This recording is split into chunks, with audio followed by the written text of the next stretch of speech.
E aí, meu povo, seguinte, vamos entrar agora especificamente no conteúdo da Base Nacional Comum Curricular, tá? O que tem dentro dela, né? Para ser mais específico, tá? Então a ideia não é gerar, não é falar esmiuçado dela, tá?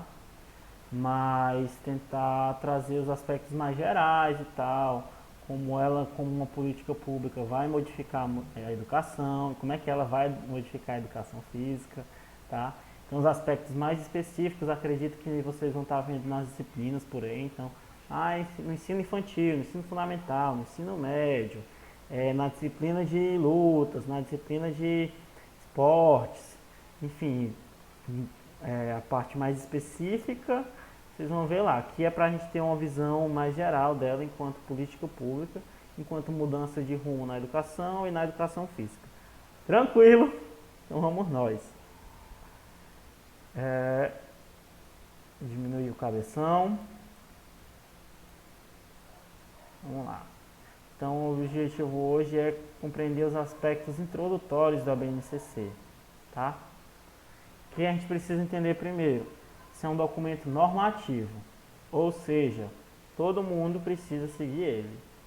Sim, né? Quem não quiser pode resistir a ele, mas isso é uma outra questão, né? Não vou entrar nesse mérito aí não. Mas em tese, todo mundo precisa seguir, tá? Então ele define as aprendizagens essenciais, ou seja, o que todo mundo essencialmente precisa aprender, precisa saber. Os direitos de aprendizagem, ou seja, o que eu tenho direito a saber. Tá? Eles entendem mais ou menos assim, que se eu não tiver determinados conhecimentos, é como se isso tivesse sido me roubado, tá? Como se alguém tivesse tirado essa minha aprendizagem. Tá? Aquele determinado conjunto de conhecimentos, ele é tão importante que ele é um direito seu, que ele é um direito meu, que ele é um direito de cada um de nós, tá?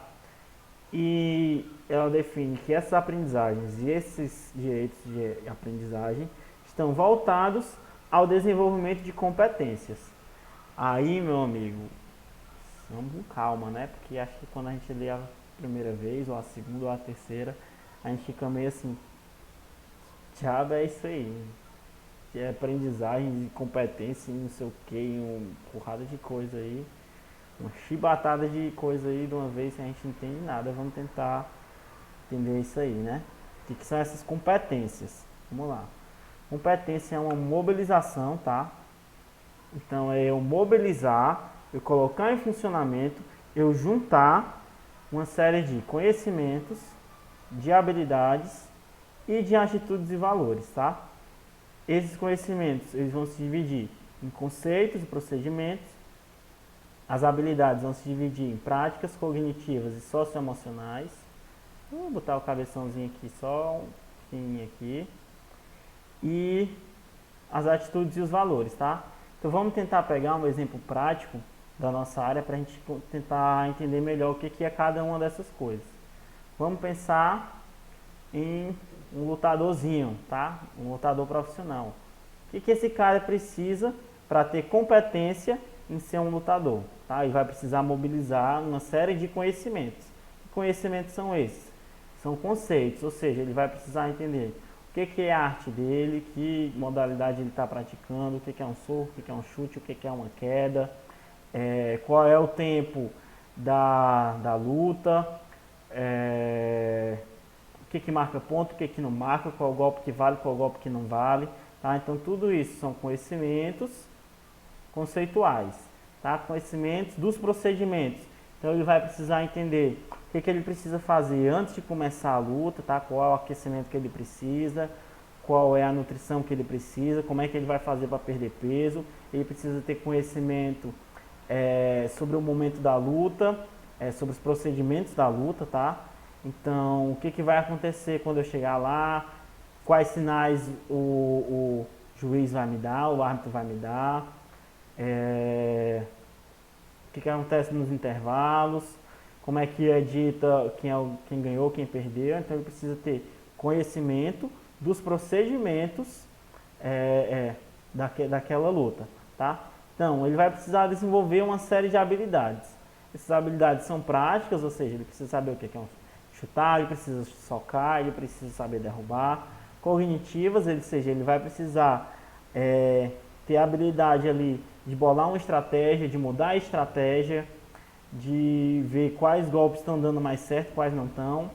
Ele vai precisar fazer tudo isso dentro de um contexto socioemocional, ou seja, ele vai precisar estar lidando ali com as questões próprias dele, ou seja, ele está ali defendendo a família dele, defendendo o pão dele, defendendo a comida da casa dele, ele está ali defendendo a honra do treinador dele, ele está ali com um monte de gente assistindo, torcendo por ele, está numa pressão, está tendo que encarar um cara enorme, forte, querendo arrancar a cabeça dele, então ele precisa lidar com tudo isso.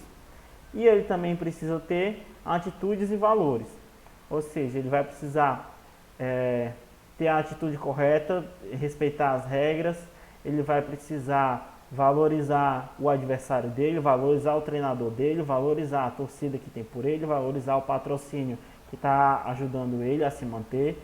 Então, tudo isso, a mobilização desses conhecimentos, a mobilização dessas habilidades e a mobilização dessas atitudes e valores é que tornam ele um lutador competente. Porque não adianta eu saber chutar e socar se eu não tiver os conceitos, se eu não entender quais são os procedimentos daquela luta. Não adianta eu saber bolar uma boa estratégia se eu não respeitar as regras, se eu não respeitar o meu adversário. Então é a mobilização de tudo isso aí que vai fazer ele competente. Então é assim que a BNCC entende que são as competências, uma mobilização dessas coisas. E aqui vai para cada competência que a BNCC vai definir. Então se eu defino que o aluno precisa ser um cidadão crítico e comprometido com a transformação da sociedade, por exemplo, digamos assim, né? Então ele vai precisar dos conhecimentos sobre isso, ele vai precisar ter as habilidades relacionadas a isso, ao refletir, ao movimentar a minha comunidade, a ter empatia pelo próximo, enfim, ele vai desenvolver tudo isso, esses conhecimentos, essas habilidades, essas atitudes, em todas as disciplinas vão estar voltadas para o desenvolvimento dessa competência geral. Tranquilo, meu povo?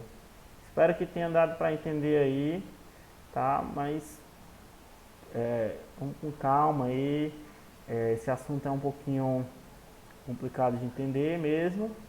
E o ideal é isso, tá? A gente vai ler uma vez, ler duas, assiste um vídeo, conversa com um colega, vê um vídeo de um outro professor, tá? Não precisa se limitar ao que eu estou dizendo aqui. E assim a gente vai aprendendo, tá?